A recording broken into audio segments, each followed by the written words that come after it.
Steel Ball Run, séptima y para muchos la mejor entrega de JoJo's Bizarre Adventure, que nos trajo por primera vez un estilo seinen a la saga, una trama más adulta, no tan centrada en los stands, con una base nueva e innovadora más infinidad de personajes que aún a día de hoy influyen, aunque en poca cantidad, en esta saga. En pieles de un joven Johnny Joestar junto a su compañero Jairo Seppeli nos embarcamos en una carrera de ambiente western, cuyo objetivo no es más que una fachada para los planes del presidente Funny Valentine. Como lectores, sabemos de la presencia de Sandman desde el inicio de la carrera, apareciendo junto a los otros corredores, pero destacando por ser el único participante sin un corcel al que montar, aunque, como veríamos más adelante, esto no parece ser un impedimento a la hora de competir en la carrera.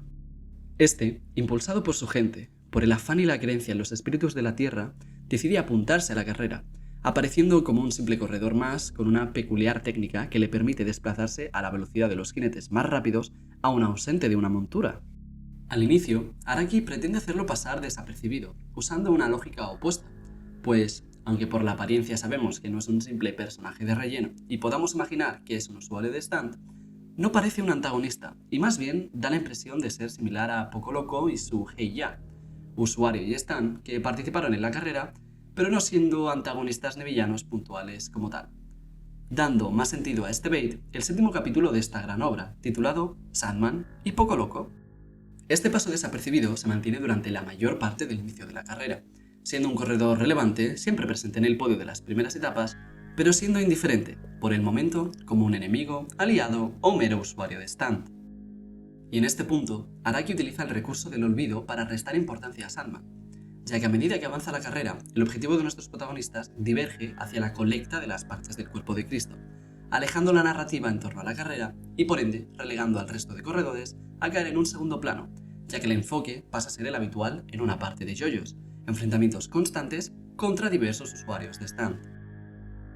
De esta manera, Sandman deja de ser tan frecuentemente mencionado a lo largo de la trama, y su participación se reduce en aparecer en las tablas de resultados de los tramos de la Steel Ball Run, y alguna aparición espontánea, como la del capítulo 36, donde informa a Jiro y Johnny de la ventaja de 1 hora que Diego tiene sobre ellos. Y esta aparición ocurre, casualmente, durante el arco de infiltración de Lucy Steele en las oficinas gubernamentales, donde descubre los auténticos objetivos del presidente Funny Valentine y, para fortuna de los protagonistas, logra interceptar el mensaje enviado por Ringo Raragain antes de su muerte. Pero el presidente y su secuaz, Blackmore, se percatan de la rareza de la situación, y tras el cierre del edificio, habiendo Blackmore observado la paloma de Ringo alejarse, se percatan de que el mensaje de este ha sido interceptado, y que él, o la culpable, está muy cerca. Con suma rapidez y astucia digna de su puesto, Blackmore logra deducir y encontrar a Lucy Steele como la culpable tras su encuentro con Mountain Dew,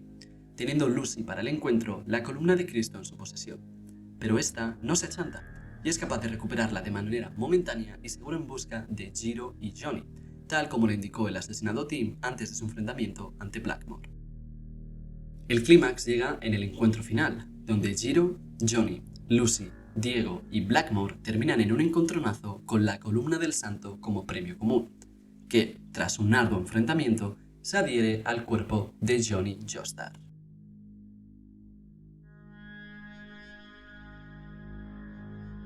A raíz de este suceso, Diego se alía con Funny Valentine, indicando ser consciente de la situación y ofreciéndose a recuperar las partes del cuerpo de Cristo. Funny Valentine, pensando estar aprovechándose de él y para tenerlo vigilado, le asocia al que será su aliado en el siguiente encontronazo, de apariencia desconocida para el lector, aunque mostrando de manera simple su habilidad. Forjada la alianza y aprovechando la situación remota de Jairo y Johnny, el dúo ataca a los protagonistas en la inmensidad del campo, sin estos pudiendo deducir el origen de los ataques, pero sí sabiendo de su alta peligrosidad. Los ataques no cesan y son efectivos, y aunque Jairo es capaz de deducir que el efecto del stun está relacionado con el sonido, debido a sus heridas, se limita a enseñarle a Johnny el siguiente nivel de spin, con la esperanza de sobrevivir a este formidable enemigo. Enemigo que los protagonistas inicialmente confunden con un Norisuke, participante en la carrera que desafortunadamente se encontraba junto al verdadero enemigo, el cual lo apuñala a traición y se muestra a sí mismo como el protagonista de este vídeo, Sandman y su In a Silent Way.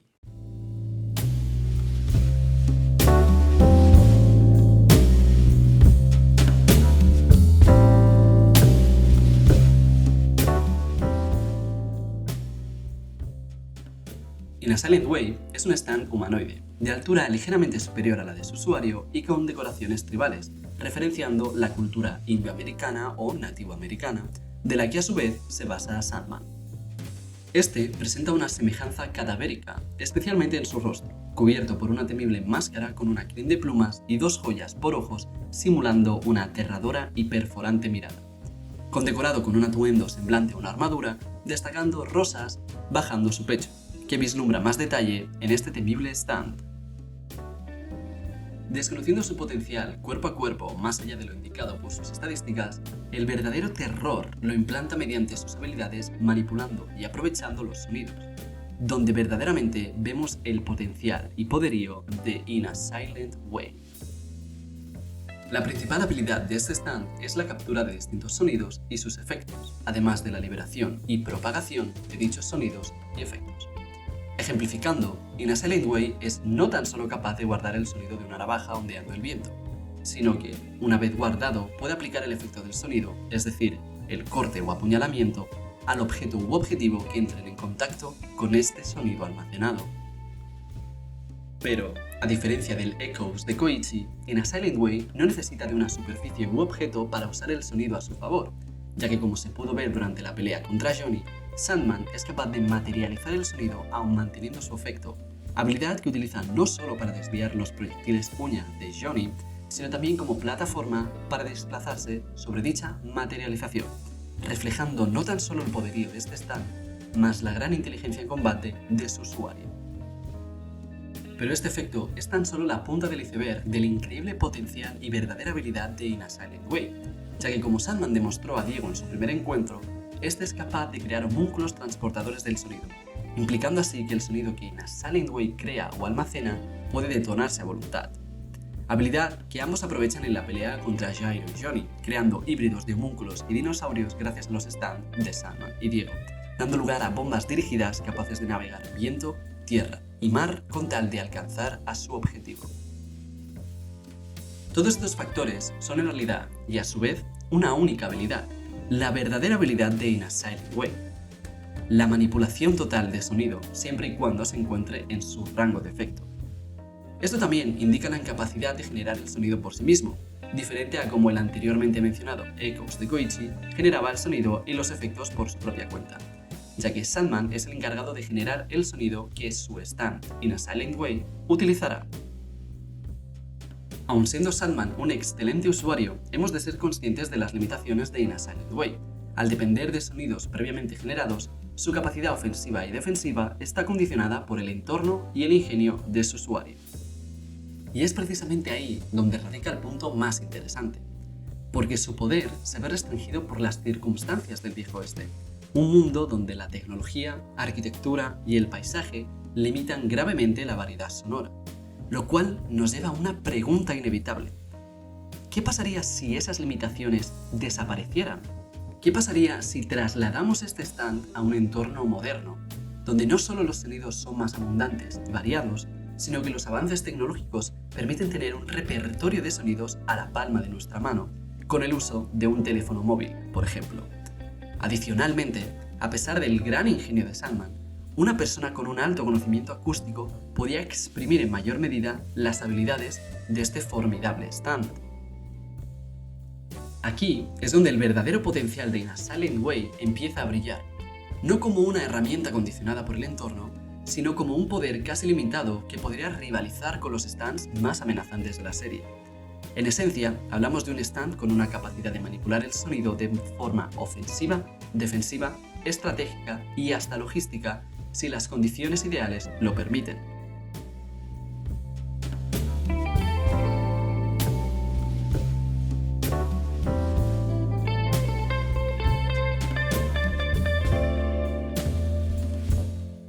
Situando el stand en la actualidad, la imposibilidad de In a Silent Way de almacenar sonido no sería una limitación, pues vivimos rodeados de tecnología capaz de almacenar miles de samples de audio, portátil y de fácil y rápido uso, permitiendo a Sandman o el usuario del momento utilizar un teléfono móvil con sonidos de disparos, rebotes, sondas de choque, misiles, bombas y una infinidad de recursos, en vez de únicamente poder llevar un cuchillo. Ahora bien, Si colocamos a In a Silent Way en medio de una gran ciudad, las cosas cambian a favor radicalmente. En una metrópolis moderna, el caos sonoro es constante. Bocinas, alarmas, motores, pasos, conversaciones, maquinaria de obra, sirenas, música callejera.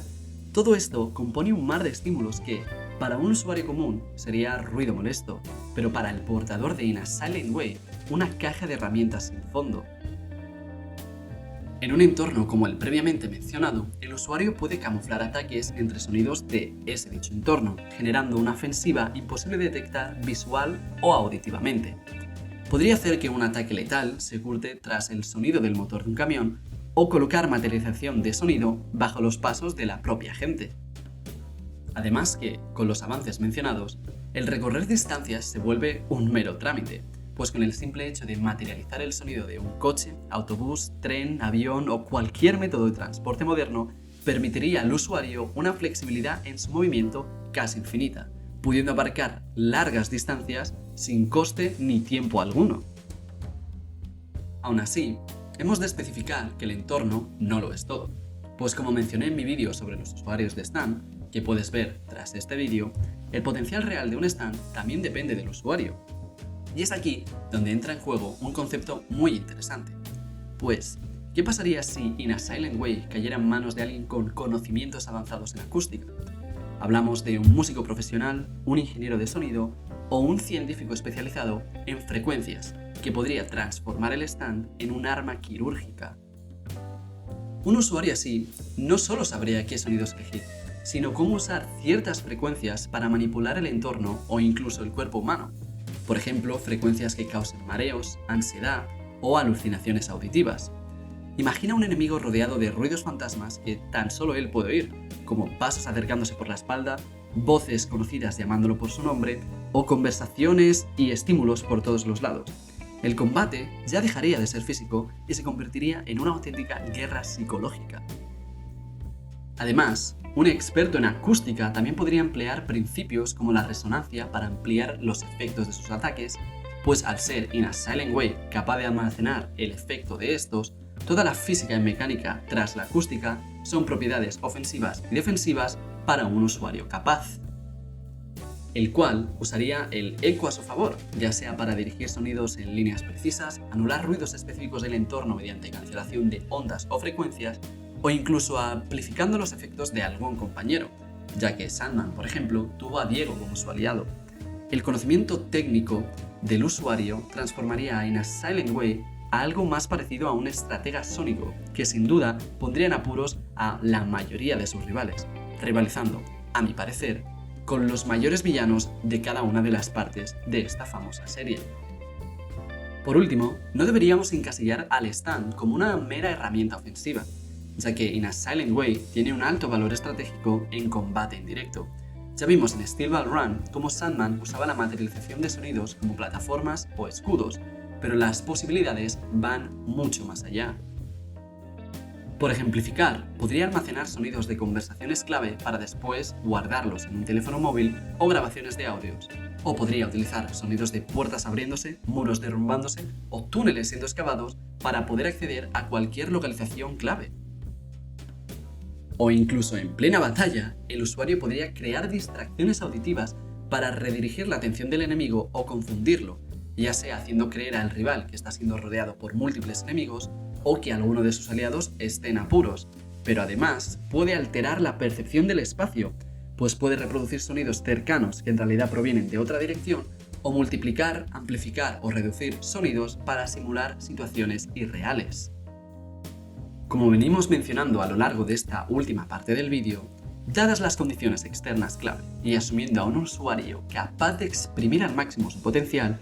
casi cualquier situación imaginable se vuelve una realidad gracias a este poderoso stand, haciéndolo no tan solo uno de mis favoritos, sino que reforzando, a su vez, la importancia que tienen los usuarios a la hora de utilizar a sus stands. Queda claro que el verdadero límite de In a Silent Way no está en su habilidad, sino en el contexto en el que le tocó existir, y aunque Sandman fue sin duda un formidable rival, su stand terminó quedando muy por debajo de lo que su máximo potencial podría haber dado.